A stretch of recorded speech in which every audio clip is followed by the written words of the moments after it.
আচ্ছা মা, এটা কি আবার নতুন কিছু বানিয়ে ফেলেছো? তার কারণ সচরাচর আমরা উম, মানে দুপুরে বা রাতে যা খেয়ে থাকি, এটা তো সেই রকম দেখা কোনো তরকারির মতো তো মনেই হচ্ছে না। হ্যাঁ, তোর জন্যে আজকে একটা ভালো করে পেঁপে দিয়ে একটা ডিম ছাড়া নিরামিষের আমলেট কারি করেছি।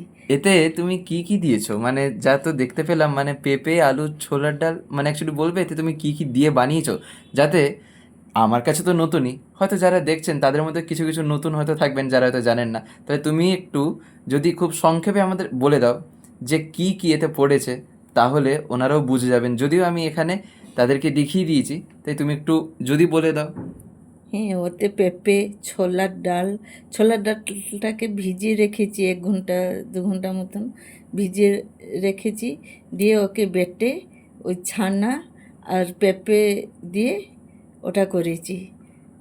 আচ্ছা, মানে এখানে আমি যা দেখলাম তুমি লঙ্কাটাও একটুখানি কেটে নিয়েছো, তারপরে জাস্ট এখানে তুমি গ্রাইন্ডিং ফ্রাইন্ডিং করে নিয়ে এটাকে ভালো করে একটু মাখিয়ে নিলে, তারপরেই তুমি এটাকে ওই যে অমলেট যেমনভাবে ওই তাওয়াতে একটু তেল দিয়ে ফ্রাই ট্রাই করে নেওয়া হয়, তুমি তাই করছো মানে মেনলি, তাই তো? হ্যাঁ, হ্যাঁ, ওই রকমই বানিয়েছি। পুরো আমলেট যেমন হয় ওই রকমই বানিয়েছি।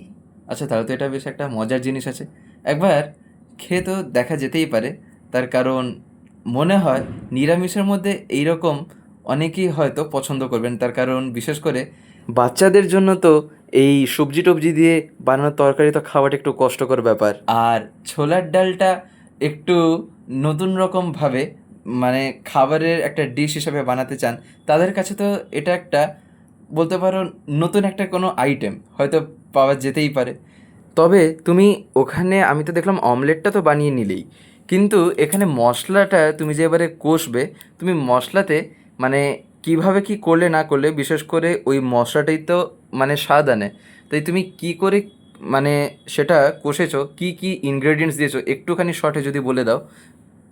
হ্যাঁ, ওতে আদা, জিরে, লঙ্কা, ধনে সব টমাটো সব দিয়ে ওতে মশলাটাকে কষানো হয়েছে। আচ্ছা, মানে আর সাথে ওই লবণ হলুদ হ্যাঁ, যেগুলো বেসিক্যালি পড়ে থাকে। হ্যাঁ, হ্যাঁ, আর যদিও ওটা দেখাও যাচ্ছে যে কী কী পড়েছে।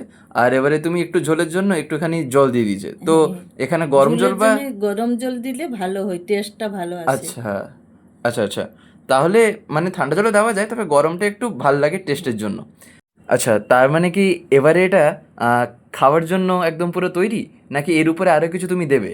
না আর কিছু না, শুধু একটু ঘি আর গরম মশলা দিয়ে নামিয়ে দিয়েছি। আচ্ছা, আচ্ছা। তাহলে এবারে আমাদের তরকারিটা এখানেই শেষ।